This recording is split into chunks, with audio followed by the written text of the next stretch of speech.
Hello दोस्तों। आज के ऑनलाइन क्लास में आपको पढ़ाया जाएगा एक्सेल के अंडर पे dynamic chart representation. Dynamic chart पढ़ाने के लिए कम से कम आज की वीडियो थोड़ी सी लेंथी हो सकती है, क्योंकि इसमें बहुत कुछ स्टेप आपको क्लियर किए जाएंगे जिसको आपको ध्यान से पढ़ना है। क्योंकि अब तक आपने जो सिंपल और एडवांस चार्ट पढ़ा था, डायनेमिक चार्ट उससे टफ होता है, क्योंकि इसीलिए इसका नाम डायनेमिक पड़ा है। डायनेमिक का मतलब है चेंजेबल, वेरिएबल, जो चेंज होता रहे।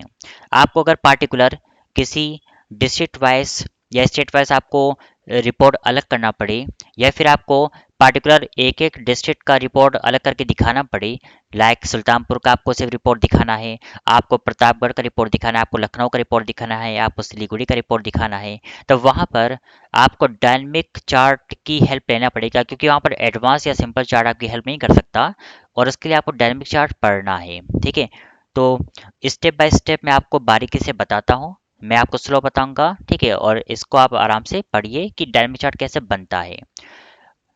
और टास्क डायनेमिक चार्ट के लिए आपका आज का ये हो सकता है कि आपको स्टेट यहाँ पर दिया गया है और बगल में आपको डिस्ट्रिक्ट भी दिया गया है। ठीक है, आपको ये कहा गया है कि आपको स्टेट वाइज, जैसे कि उत्तर प्रदेश में यहाँ पर सुल्तानपुर भी है, लखनऊ भी है, और भी कुछ शहर यूपी के आपको मिल सकते हैं। महाराष्ट्र में आपको मुंबई दिख रहा है, और एक यहाँ पर पुणे भी लिखा है। वेस्ट बंगाल में सिलीगुड़ी है, कोलकाता है। तो यहाँ पर लगभग स्टेट वाइज आपको शहर के नाम दिख रहे हैं। और आपको ये कहा गया है कि उत्तर प्रदेश राज्य में जिनका शहर सुल्तानपुर है, आपको वो उनका चार्ट रिप्रेजेंट करना है, कॉलम चार्ट, लाइन चार्ट, जो भी आपको बनाना है। ठीक है, इसके साथ जिनका भी स्टेट महाराष्ट्र है, आपको सिर्फ महाराष्ट्र में पुणे शहर का बनाना है चार्ट, या तो मुंबई का। मतलब कि इस बार आपको एक साथ सारा चार्ट रिप्रेजेंट ना करके आपको पार्टिकुलर एक एक स्टेट वाइज आपको उनके शहर का चार्ट रिप्रेजेंट करने को कहा गया है। ठीक है, ये तो आपने समझ लिया कि कंडीशन क्या है। अब आपको चार्ट में देखिए क्या दिखाना है, आपको अमाउंट में क्या रिप्रेजेंट करना है। आपसे ये बोला गया है कि आपको चार्ट में स्पेशली जनवरी, फरवरी, मार्च से लेकर आपको दिसंबर तक का टोटल दिखाना है, लेकिन आपको इनको क्वार्टर वाइज पहले डिवाइड करना पड़ेगा, क्वार्टर 1 2 3 4। और इसको आपने एडवांस चार्ट में पहले वीडियो में पढ़ा था, दूसरे वीडियो में पढ़ा था, जब आपने डिस्ट्रिक्ट वाइज क्वार्टर 1 2 3 4 को अलग किया था, तो वहाँ पर आपको समेफ की मदद से कैसे अलग करना ये आपको बताया गया था। ठीक है, तो आज के इस वीडियो में पहले आप इसका शॉर्ट नोट्स देख लीजिए कि क्या क्या क्या आपको करना है। तो पहला काम है कि आप जो है एक नई शीट पर आइए। नए शीट पर आने के बाद यहाँ पर एक तरफ मैं स्टेट लिखूंगा और एक तरफ मैं लिखूंगा डिस्ट्रिक्ट। बहुत ध्यान से आप देखिएगा, क्योंकि रिपोर्ट आज की आपके लिए बहुत स्पेशल हो सकती है। अगर आप ध्यान से पढ़ेंगे तो ये आपके बहुत हेल्प करेगी लाइफ में। ठीक है, और रिपोर्ट ये रियल लाइफ में यूजफुल भी है, और आप जब कहीं पे वर्क करेंगे तो 100% मैं गारंटी देता हूँ आपको इस तरह का काम करना पड़ सकता है। तो पहले स्टेप पर आपने स्टेट और डिस्ट्रिक्ट को लिख दिया है। तो पहला काम यह होगा कि आप दोनों फील्ड का लिस्ट बनाइए। आपको स्टेट का और डिस्ट्रिक्ट का यहाँ पर लिस्टिंग करना है। और लिस्टिंग कैसे करते हैं इसको आपको लास्ट लास्ट क्लास में पढ़ाया गया था। ठीक है, लिस्टिंग करने के लिए आप शीट 1 पर आएंगे। यहाँ पर एक तरफ आपका स्टेट है, एक तरफ आपका डिस्ट्रिक्ट है। ठीक, दोनों आपको दिख रहा है। इन सब सिचुएशन पे आप जब गौर करेंगे, यहाँ पर एक तरफ डिस्ट्रिक्ट पूरा लिखा हुआ है और आपको एक तरफ स्टेट भी पूरा दिखा रहा है। ठीक है, इन सब सिचुएशंस पे आपको लिस्टिंग करना है। तो पहले आप लोग शीट नंबर आएंगे लास्ट पे। लास्ट पर आने के बाद आप स्टेट पे क्लिक करेंगे। ठीक है, गो टू डेटा एंड आपको लिस्टिंग करना है स्टेट का प्लस डिस्ट्रिक्ट का। तो यहाँ पर आप लिस्ट को रिप्रेजेंट करिए। शीट नंबर 1 पे आपको आना है मेन रिपोर्ट पर, और यहाँ पर कंप्लीट जो आपका स्टेट है उसको आपको करना है सिलेक्ट। डिस्ट्रिक्ट को आप कर देंगे, सॉरी स्टेट को आप लोग कर देंगे सिलेक्ट, क्योंकि पहले आपका स्टेट था। ठीक है, और एक मिनट, एक मिस्टेक हो गया है। मुझे असल में लिस्टिंग जो है करना था, जो आपने यूनिक अलग किया उसकी लिस्टिंग मुझे इन तीनों का करना है। ठीक है, मुझे उन सबका नहीं करना था। तो आपने जो स्टेट को अलग लिखा है बगल में, आपको लिस्टिंग इसका करना है, बाकी सबका आपको नहीं करना। बस आप इसको करिए ओके। तो यहाँ पर देख सकते हैं स्टेट में आपको ये सब डिस्प्ले कर रहा है। अब आपको डिस्ट्रिक्ट को भी अलग करना है। तो आप जो है सीधे जाएंगे डेटा टैब के अंदर, गो टू डेटा वेरिएशन। यहाँ पर आप लिस्ट को करेंगे create, go to source and आप शीट 1 पर आएंगे और ये जो शहर आपको नजर आ रहा है, आप डिस्ट्रिक्ट को कर देंगे सिलेक्ट, और इतना करके आपको बस ओके कर देना है। तो एक तरफ आपका स्टेट है और एक तरफ आपको यहाँ पर दिख रहा है डिस्ट्रिक्ट, ठीक है। तो आपको देखिए सुल्तानपुर, आपको जैसे उत्तर प्रदेश में सुल्तानपुर का टोटल अलग करना है, तब आप इन केस में ये काम कर सकते हैं। अब क्वेश्चन के मुताबिक आपको ये बोला गया है क्वार्टर वाइज आपको रिपोर्ट अलग करना है, क्वार्टर 1, क्वार्टर 2, इस तरह से कम एक साल का पूरा डेटा है, तो आपके 4 क्वार्टर तो यहाँ पे बनने हैं, तो चारों क्वार्टर को आपको अलग से यहाँ पे लिखना पड़ेगा, ठीक है। और इसको लिखने के बाद थोड़ा सा इसको देते हैं हम लोग कलर, तब एक एक करके देखिए आगे आपको कैसे कैसे वर्क इस पे आपको करना है, ठीक है। तो पहले स्टेप पर यहाँ पर आपको स्टेट उत्तर प्रदेश दिया है और आपको डिस्ट्रिक्ट दिया है सुल्तानपुर। आपको उत्तर प्रदेश में पता करना है कि जितने भी सुल्तानपुर के डिस्ट्रिक्ट हैं उनका क्वार्टर 1 का कितना सेस हो रहा है, ठीक है। यहाँ पर इस बार आपको शीट नंबर 1 पे ये काम करना पड़ेगा कि जितने भी यहाँ पर स्टेट हैं, इनमें से उत्तर प्रदेश स्टेट में जितने सुल्तानपुर के सेल्स हो रहे हैं, आपको उसको करना है कैलकुलेट, उसको आपको जोड़ना है, उसको सम करना है। क्वार्टर 1 में आपको पता है जनवरी फरवरी मार्च ये क्वार्टर 1 होता है, अप्रैल मई जून ये क्वार्टर नंबर 2 में आएगा, जुलाई अगस्त सितंबर क्वार्टर नंबर 3, एंड नवंबर, नवंबर तक फिलहाल यहाँ लिखा गया है, तो यहाँ पर सॉरी नवंबर दिसंबर तक लिखा गया है, तो आपको दिसंबर तक पूरा क्वार्टर 4 यहाँ पर रिप्रेजेंट करने को कहा जाएगा, ठीक है। तो इन सब सिचुएशन पे जो फंक्शन आपको लगाना है, फंक्शन का नाम है सम इफ्स, ठीक है। सम इफ फंक्शन तब लगता है जब आपके पास कंडीशन सम करने का एक हो, पर यहाँ पर कंडीशन क्योंकि एक साथ दो है, तो आपको रिप्रेजेंट करना पड़ेगा function of sum ifs is equal to, आप लगा देंगे फंक्शन यहाँ पे सम इफ्स का। सम इफ्स को आप यहाँ पे टैप करेंगे। अब आपसे ये कुछ चीज़ें पूछेगा जिसको आपको ध्यान से पढ़कर अपने फंक्शन को कंप्लीट करना है। सम रेंज आपसे पूछ रहा है कि आपको पहले कौन सा रेंज जोड़ना है, क्योंकि क्वार्टर 1 में आपको ध्यान रखना है कि इसमें आता है जैन फेब प्लस मार्च, ठीक है। 3 मंथ को जोड़ के क्वार्टर 1 बनता है, और सम इसमें एक समय में बस खाली एक ही को जोड़ने का काम करता भी है। तो आप शीट 1 पर आएंगे, सम रेंज में सबसे पहले आप जनवरी मंथ को कर देंगे सिलेक्ट, जो कि क्वार्टर 1 में जनवरी पहले आता है। फिर आप जो है कॉमा लगाएंगे, आगे पूछेगा आपसे क्राइटेरिया रेंज 1, क्योंकि पहले वहां पर स्टेट लिखा था, तो आप शीट 1 पर इनकम्प्लीट स्टेट को कर देंगे सिलेक्ट, फिर एक कॉमा लगाएंगे, आगे आपसे पूछेगा क्राइटेरिया 1, आपको इन स्टेट में जो स्टेट आपने लास्ट शीट में लिखा है, शीट नंबर 4 पे लिखा है, आप उस स्टेट पे क्लिक कर दीजिएगा, फिर कॉमा लगाकर आगे पूछेगा आपसे क्राइटेरिया रेंज 2, आपका अगला डिस्ट्रिक्ट है, तो पहले रेंज में आप कंप्लीट जो डिस्ट्रिक्ट होगा उसको आप करेंगे सिलेक्ट। तो पहले आप कंप्लीट डिस्ट्रिक्ट को सेशन यहाँ पर दे दीजिएगा, कंट्रोल शिफ्ट डाउन एरो करके आप यूज कर लीजिएगा, फिर कॉमा लगाकर क्राइटेरिया नंबर 2, आपको इनमें से जो शहर या जो डिस्ट्रिक्ट आपने शीट नंबर 4 पे लिखा है, आप इस पे कर देंगे सिलेक्ट। तो यहाँ पे देखिए आपका एक क्वार्टर 1 में आपने अभी जनवरी मंथ को ही दिया है, अभी इसमें और भी चीजें बाकी है। एक काम करता हूँ, अभी यहाँ पर ब्रैकेट बंद करके मैं इंटर कर देता हूँ।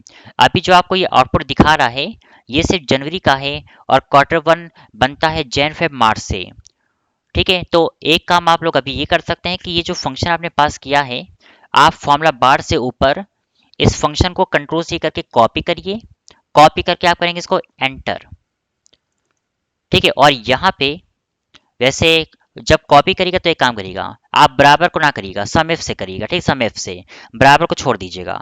आप कंट्रोल सी कॉपी तब करिए और इंटर कर दीजिएगा, इसी फंक्शन में दोबारा आइए और आगे आप प्लस लगा देंगे, क्योंकि आपको जोड़ना है फरवरी को और मार्च को भी, तब जाके क्वार्टर 1 आपका बनेगा, ठीक है। और आप कंट्रोल प्लस वी कर दीजिए फॉर पेस्ट। तो इसी में प्लस करके आपने दूसरे मंथ को भी जोड़ना, और फिर प्लस करके अभी एक मंथ बाकी है, आपको फिर से कंट्रोल प्लस वी करना पड़ेगा, ठीक है। अब एक बार ध्यान से देख लीजिए कि आपने क्या क्या किया। ये जो पहला पता आपका सम रेंज का था J2 से के J29, ये है आपका जनवरी का, ठीक है। इसी तरह से फरवरी मार्च में आप लोग देख लेंगे ABCDEFGH, ठीक है, JKL। तो यहाँ पर जो प्लस के बाद जो पहला पता आपने J लिखा है, इस J को आप K कर दीजिएगा, क्योंकि ये आपका फरवरी का आपका एड्रेस हो जाएगा, और K के बाद ये जो प्लस आपने लिखा है और ये जो पहला पता है, इसको आप L देंगे और L29। आप लोग समझ रहे हैं ना कि मैं क्या कर रहा हूँ, मैं सिर्फ जो है सम रेंज का एड्रेस चेंज कर रहा हूँ और बाकी सारा पता आपका वही होगा, ठीक है। और इस तरह से देखिए आपका रिजल्ट कितना ईजी हो गया है और इसको आप परफेक्ट कर सकते हैं। अब फाइनली आप इसको एंटर कर दीजिएगा तो कम से कम क्वार्टर वन का टोटल ये आपको दिखा रहा है परफेक्ट लेवल पे।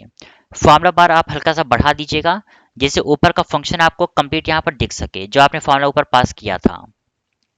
ठीक है, अब जो है क्वार्टर वन तो आपने इजीली निकाल दिया, फंक्शन आपको ये दिखा भी रहा है। ये पूरा फंक्शन आप कर देंगे सिलेक्ट और कंट्रोल सी करके आप इसको करेंगे कॉपी और आप करेंगे इसको एंटर। आप क्वार्टर 2, 3, 4 में भी यही फंक्शन आप करेंगे पेस्ट। तो मैंने कंट्रोल प्लस वी करके पेस्ट किया। आप जब भी पेस्ट किया करिए तो पहले आप डबल क्लिक किया करिए, कर्सर आपको जब अंदर आएगा तो आप कंट्रोल प्लस वी करके पेस्ट कर दीजिए।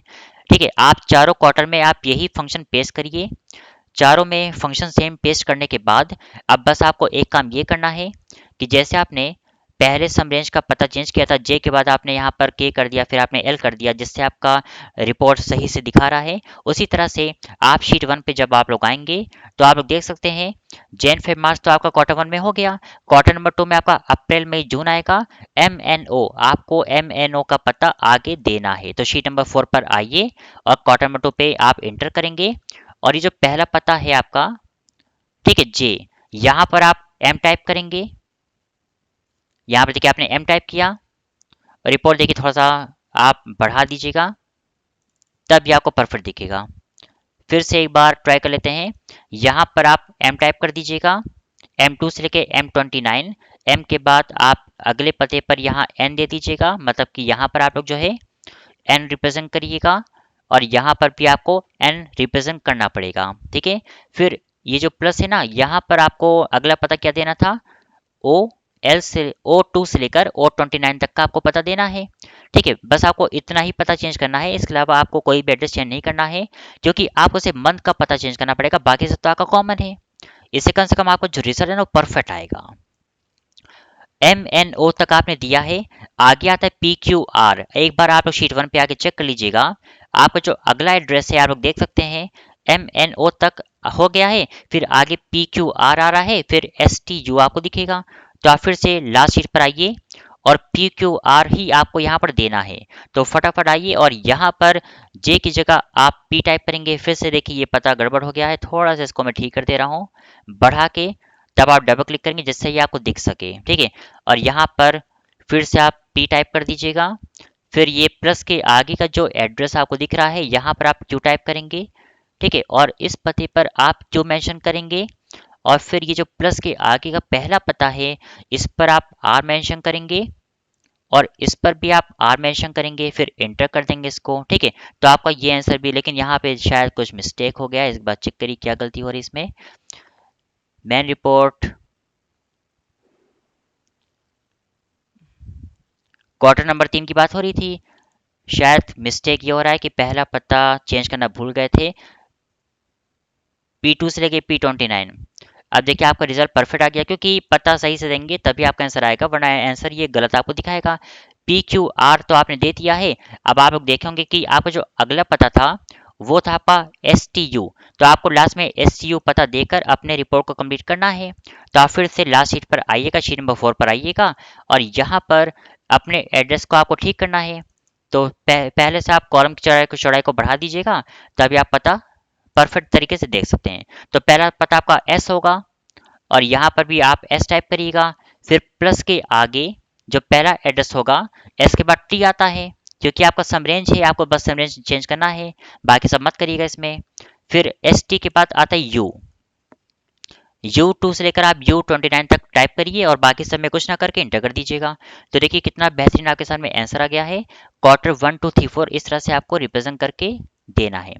डायनेमिक चार्ट आपको बनाना है तो उसके लिए आपको कम से कम कुछ एडवांस सीखना चाहिए, तभी आप डायनेमिक चार्ट बना सकते हैं। ठीक है, अब यहाँ पे देख सकते हैं कि आपको उत्तर प्रदेश दिख रहा है, जिसमें सुल्तानपुर में हर एक क्वार्टर में इतना इतना सेस हो रहा है। जब आप सुल्तानपुर की जगह आप लखनऊ देंगे तो लखनऊ में देखिए इतना इतना सेस हो रहा है। अगर आप स्टेट को चेंज करेंगे, लाइक आपने किया महाराष्ट्र, तो महाराष्ट्र और यहाँ लखनऊ की जगह मैं देता हूँ मुंबई, तो देखिएगा मुंबई का भी डेटा आपको दिखा रहा है। आप बल्कि थोड़ा थोड़ा चौड़ाई बढ़ा दीजिएगा जिससे बाद में ये हैश में आपको ना दिखे और आंसर ये आपको परफेक्ट दिखा सके। ठीक है, तो उम्मीद करता हूँ कि आपको यहाँ तक क्लियर हो गया होगा कि आपको कैसे क्वार्टरली आपको कैसे सेल्स अलग करके दिखाना है, क्योंकि यहाँ पे सम फंक्शन ना लगा के आपको सम इस फंक्शन लगाकर ही काम करना है। ठीक है, अब आगे हम लोग बढ़ते हैं, क्योंकि आगे आपको बनाना है इस पर dynamic chart representation. Dynamic chart देखिए आप लोग कैसे बनाएंगे और इस पर आपको क्या क्या दिखाना है, ठीक है, एडवांस लेवल पे। लेकिन तो पहले आप क्वार्टर वन से लेकर आप 4 तक करेंगे इसको सिलेक्ट। आप जो है इन सबको सेशन मत दीजिए, क्योंकि चार्ट अगर डायनेमिक है तो रिपोर्ट भी आपकी डायनेमिक होनी चाहिए। चाहे तो आप एक कॉलम यहाँ पे इंसर्ट कर दीजिएगा, ठीक है, और क्लियर ऑल कर दीजिएगा, जिससे ये एक कॉलम बीच में गैप रहे इसका। आप क्वार्टर वन से लेकर आप 4 तक करेंगे इसको सिलेक्ट। इतना आपने कर दिया, गो टू इंसर्ट, और इस पर सबसे पहले मैं कॉलम चार्ट को रिप्रेजेंट यहाँ पे कर देता हूँ। जब आप कॉलम चार्ट पे यहाँ पे 2D पर आप क्लिक कर देंगे, तब देखिएगा आपके सामने चार्ट इस तरह से बन चुका है। बस इसको थोड़ा सा एट्रेक्टिव आपको दिखाना पड़ेगा। ठीक है, अभी के लिए इसको मैं नीचे कर दे रहा हूँ। फिर आप जाएंगे फॉर्मेट पर, यहाँ पे आप शेप फिल को कर दीजिएगा नो फिल, और आउटलाइन को आप कर दीजिएगा नो आउटलाइन। ठीक है, फिर हमेशा की तरह व्यू पर आएंगे और ग्रिडलाइंस को आप हटा दीजिएगा। कम से कम आपका जो चार्ट होगा वो परफेक्ट जो है आपको डिस्प्ले करेगा। ठीक है, और ये जो ग्रिडलाइंस है इसको अभी के लिए मैं हटा देता हूँ, और आपका ये लाइन्स भी देखिए यहाँ से चला गया। ऊपर टाइटल भी अभी मैं हटा दे रहा हूँ, क्योंकि अभी इसका काम मुझे नहीं है। अभी आप लोग देखिए चार्ट में क्या क्या हुआ है और ये क्या दिखा रहा है। यहाँ पर क्वार्टर 1 2 3 4 आपको दिखा रहा है। ठीक है, और साथ में यहाँ पर आपको मुंबई शहर का ही रिपोर्ट दिखा रहा है। अगर आप मुंबई की जगह पुणे देंगे, जो महाराष्ट्र में पड़ता है, तो ये आपको पुणे की रिपोर्ट दिखा रहा है। और अगर आप उत्तर प्रदेश को क्लिक करेंगे, क्योंकि उत्तर प्रदेश में तो पुणे आता नहीं है, आप देंगे सुल्तानपुर, सुल्तानपुर का देखिए आपको रिपोर्ट दिखा रहा है। आप चेक करेंगे लखनऊ, तो ये आपको लखनऊ रिपोर्ट दिखा रहा है। सब कुछ तो ओवरऑल ठीक है, पर अभी इसमें एक कमी लग रही है। कमी ये लग रही है हम लोग को कि मैं चाहता हूं कि आपने जो भी यहाँ पर स्टेट और शहर को क्लिक किया है या सिलेक्ट किया है, वो यहाँ कहीं आपको दिखे, जिससे पता रहे कि आपने कौन से स्टेट को कौन से शहर को क्लिक किया है, ये भी आपको दिखना चाहिए। ठीक है, तब ऐसे एक सिचुएशन पे आप लोग थोड़ा सा यहाँ पर आएंगे, और यहाँ पर कुछ एडवांस करने के लिए आपको ये करना पड़ेगा कि आप इज इक्वल टू पास करेंगे। ठीक है, और यहाँ पर लिख दीजिएगा डबल इनवर्ट कॉमा के अंदर टोटल सेल्स इन। ठीक है, आपने इतना लिखा। इतना लिखने के बाद आप जो है यहाँ पर एक स्पेस करके कॉमा बंद कर दीजिएगा। आगे आप लगाएंगे एंड, एंड का सिंबल, टोटल सेल्स इन आपने लिखा उत्तर प्रदेश। आगे आपको फिर से लगाना पड़ेगा एंड ऑपरेटर। बीच में आपको अगर कोई डैश लगाना है तो आप यूज करेंगे double comma open space bar dash, फिर डबल कॉमा बंद, फिर एंड ऑपरेटर का पास होगा। फिर आप डिस्ट्रिक्ट पे क्लिक कर दीजिएगा। इससे क्या फायदा मिलेगा कि आप जो है टोटल सेल्स इन उत्तर प्रदेश और लखनऊ ये आपको ऐसे दिखाएगा। जब आप करेंगे इसको एंटर, तब देखिए कितनी आसानी से ये आपको रिपोर्ट दिखा रहा है। इसको अच्छा करने के लिए आप कम से कम यहाँ तक इसको आप मर्ज करिएगा। मर्ज जब आप लोग यहाँ तक कर देंगे, इसको मिडिल करके आप इसके फॉन्ट साइज को बढ़ा दीजिएगा, तभी आपको लगेगा बेहतरीन रिपोर्ट। आप सेल का एक परफेक्ट कलर दीजिए, आप इसको व्हाइट कर देंगे, इसको बोल्ड कर दीजिएगा। ठीक है, अगर थोड़ा सा साइज आपको कम करना है तो आप इसको 14 से 13 पे कर दीजिएगा। ठीक है, तो कम से कम ये आपको रिपोर्ट परफेक्ट दिखेगा। अब इसमें फ़ायदा क्या हुआ कि आप जिस भी स्टेट पे क्लिक कर देंगे, आपको उस स्टेट का ये रिपोर्ट खुद ब खुद दिखाएगा, और इससे आपकी रिपोर्ट परफेक्ट हो सकती है। आपको अगर आगे कोई एरो बनाना है इस पर, तो आप इंसर्ट पर जाएंगे और यहाँ पे आपको मिलेगा शेप्स। शेप पर आपको मिलेगा एरो का सिंबल, आप एरो ये वाला उठाइएगा और एरो एक यहाँ पर रिप्रेजेंट कर दीजिएगा। ठीक है, क्योंकि चार्ट जब बनाते हैं तो उसमें ये सारा काम करना पड़ता है। ठीक है, एडवांस लेवल पे। और इस पर आपको जो भी कलर देना है आप कलर यहाँ पर दे सकते हैं। अगर आपने नो आउटलाइन कर दिया तो आउटलाइन इसका चला जाएगा, अगर आपने दे दिया तो आपको आउटलाइन यहाँ पर डिस्प्ले करेगा। ठीक है, इस तरह से आउटलाइन का वेट आप यहाँ से कर सकते हैं मिनिमम। अब देख सकते हैं कितना परफेक्ट आपके पास सामने चार्ट बन गया है। और चार्ट बनने के बाद आप जिस भी स्टेट पे क्लिक कर देंगे, जैसे आपने क्लिक किया वेस्ट बंगाल पे और आपने किया कोलकाता, ठीक है, तो कोलकाता पे क्लिक करते ही आपको ये कोलकाता का पूरा रिपोर्ट दिखा देगा। एक काम और बाकी है, आप लोग चाहते हैं कि आपको इस पर ऊपर सेल्स भी दिखे कि कितना कितना सेल्स दिखा रहा है, तो आप लोग जाएंगे डिज़ाइन पर, आपको मिलेगा चार्ट टाइटल, और डेटा लेबल पे आप यहाँ पे कर देंगे आउटसाइड एंड, जिससे आपको कम से कम टाइटल भी ये रिप्रेजेंट कर देगा आपके चार्ट के ऊपर, ठीक है। और इससे कम से कम रिपोर्ट आपकी परफेक्ट बनेगी। इवन इफ आप चाहें तो गो टू फॉर्मेट और आप इस पे कलर भी चेंज कर सकते हैं। आप यहाँ से भी कलर इसका दे सकते हैं, जैसा भी आपको ठीक लगे। तरीके बहुत हैं, काम करने के अपने अलग तरीके होते हैं, ठीक है, समझाने के अपने अलग तरीके होते हैं। तो उम्मीद करता हूँ कि आपको मेरी क्लास थोड़ी सी एडवांस लगी होगी। अगर अच्छी लगी है तो प्लीज़ लाइक करिएगा मेरे चैनल को और कमेंट्स करिएगा, और जो भी कमी लगे आप कमेंट में बताइएगा, जिससे मैं उसको दूर कर सकूं, ठीक है। तो यहाँ पर देख सकते हैं, एक बार फिर से एक बार चेक कर लीजिए। आपने सिलीगुड़ी पे क्लिक किया तो रिपोर्ट देखिए एकदम परफेक्ट, ठीक है। तो यही है डायनामिक चार्ट। जो कि सवाल ये है कि डायनामिक चार्ट क्या है और डायनामिक चार्ट कैसे बनता है। तो आज की पूरे एक वीडियो में डायनामिक चार्ट कैसे बनता है मैंने आपको ये बताया है, ठीक है। तो दोस्तों आज के लिए बस इतना काफ़ी है, और मिलते हैं हम लोग अगले वीडियो पे। Thank you.